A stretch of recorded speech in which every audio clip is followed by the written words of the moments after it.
Matthew 16, NIV version.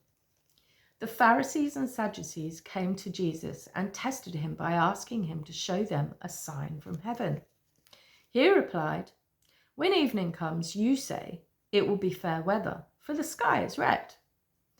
And in the morning, 'Today it will be stormy, for the sky is red and overcast.' You know how to interpret the appearance of the sky, but you cannot interpret the signs of the times. A wicked and adulterous generation looks for a miraculous sign, but none will be given it except the sign of Jonah." Jesus then left them and went away. When they went across the lake, the disciples forgot to take bread. "Be careful," Jesus said to them. "Be on your guard against the yeast of the Pharisees and Sadducees." They discussed this among themselves and said, "It is because we didn't bring any bread." Aware of their discussion, Jesus asked, "You of little faith, why are you talking among yourselves about having no bread? Do you still not understand? Don't you remember the 5 loaves for the 5,000? And how many basketfuls you gathered? Or the 7 loaves for the 4,000 and how many basketfuls you gathered? How is it you don't understand that I was not talking to you about bread? But be on your guard against the yeast of the Pharisees and Sadducees."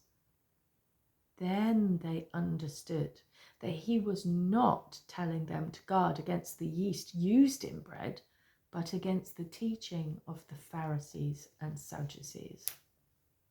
When Jesus came to the region of Caesarea Philippi, he asked his disciples, "Who do people say the Son of Man is?" They replied, "Some say John the Baptist, others say Elijah, and still others Jeremiah or one of the prophets. But what about you?" He asked, "Who do you say I am?" Simon Peter answered, "You are the Christ, the Son of the living God." Jesus replied, "Blessed are you, Simon, son of Jonah, for this was not revealed to you by man, but by my Father in heaven. And I tell you that you are Peter, and on this rock I will build my church, and the gates of Hades will not overcome it. I will give you the keys of the kingdom of heaven. Whatever you bind on earth will be bound in heaven, and whatever you loose on earth will be loosed in heaven." Then he warned his disciples not to tell anyone that he was the Christ. From that time on, Jesus began to explain to his disciples that he must go to Jerusalem and suffer many things at the hands of the elders, chief priests, and teachers of the law, and that he must be killed and on the 3rd day be raised to life. Peter took him aside and began to rebuke him. "Never, Lord," he said, "this shall never happen to you."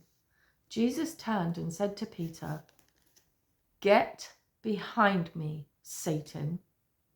You are a stumbling block to me. You do not have in mind the things of God, but the things of men." Then Jesus said to his disciples, "If anyone would come after me, he must deny himself and take up his cross and follow me. For whoever wants to save his life will lose it, but whoever loses his life for me will find it. What good will it be for a man if he gains the whole world yet forfeits his soul? Or what can a man give in exchange for his soul? For the Son of Man is going to come in his Father's glory with his angels, and then he will reward each person according to what he has done. I tell you the truth, some who are standing here will not taste death before they see the Son of Man coming in his kingdom." Thank you for listening.